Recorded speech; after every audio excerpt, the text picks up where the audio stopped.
Finally ಇದನ್ನ ಹೇಳೋ time ಬಂದೇ ಬಿಡ್ತು. ಈ ಸಲ ಕಪ್ ನಮ್ದೆ. ಹಾಯ್ ಎಲ್ರಿಗೂ, ನಾನ್ ನಿರಂಜನ್. ಇವತ್ತು day 5 of 100 days challenge of building my own personal brand. ಇವತ್ತು ನಮ್ ಕಾಲೇಜ್ಗೆ ಬೆಸ್ಟ್ ಆಲ್ ಕಂಪ್ನಿ ಪ್ಲೇಸ್ಮೆಂಟ್ ಟಾಕ್ಗೋಸ್ಕರ ಬಂದಿತ್ತು.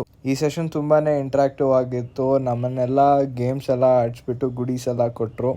ಇದ್ರ ಜೊತೆ ನಾನೊಂದು ರಿಸರ್ಚಿಂಗ್ ಪಾರ್ಟ್ ಆಗಿದ್ದೀನಿ. ನಮ್ಮ ಮೆಡಿಕಲ್ ಕಾಲೇಜಲ್ಲಿ ಒಂದು ರಿಸರ್ಚ್ ನಡೀತಿದೆ. ಈ ರಿಸರ್ಚಲ್ಲಿ ನಾವು ಫ್ಯೂ ವರ್ಕೌಟ್ಸ್ ಮಾಡಬೇಕಾಗುತ್ತೆ. ಆ ವರ್ಕೌಟಿಂದ ನಮ್ಮ ಸ್ಟ್ರೆಂತ್ ಮತ್ತು ಎಂಡ್ಯೂರೆನ್ಸ್ನ ಚೆಕ್ ಮಾಡಿಬಿಟ್ಟು ನೋಟ್ ಮಾಡ್ತಾರೆ ಎವ್ರಿ ವೀಕು.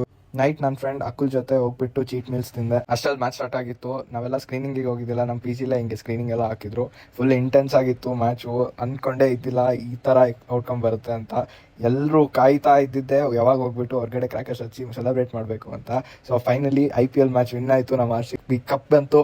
18 years ಇಂದ ಒಳಗಡೆ ಪೇಷನ್ಸ್ ಇಂದ ಕಾಯ್ತಿದ್ದಿದ್ದು ಎವ್ರಿ ಫ್ಯಾನ್ಗೆ ಇವತ್ತು ಸೆಲೆಬ್ರೇಷನ್ ಆಗಿತ್ತು. ಹೊರಗಡೆ ನೋಡಿದ್ರೆ ತುಂಬಾ ಜನ ಸೇರಿದ್ರು. ಹಂಗೆ ನೋಡ್ತಾ ಹೋದ್ವಿ ಗ್ಲೋಬಲ್ ಅಲ್ಲಂತೂ ಕ್ರೌಡ್ ಕ್ರೇಜಿ. ಎಲ್ಲರೂ ಒಬ್ರಿಗಿಂತ ಒಬ್ರು. ಇವರಂತೂ ಬಾಲಿಂಗ್ ಬ್ಯಾಟಿಂಗ್ ಎಲ್ಲ ಮಾಡಾಕ್ಬಿಟ್ರು.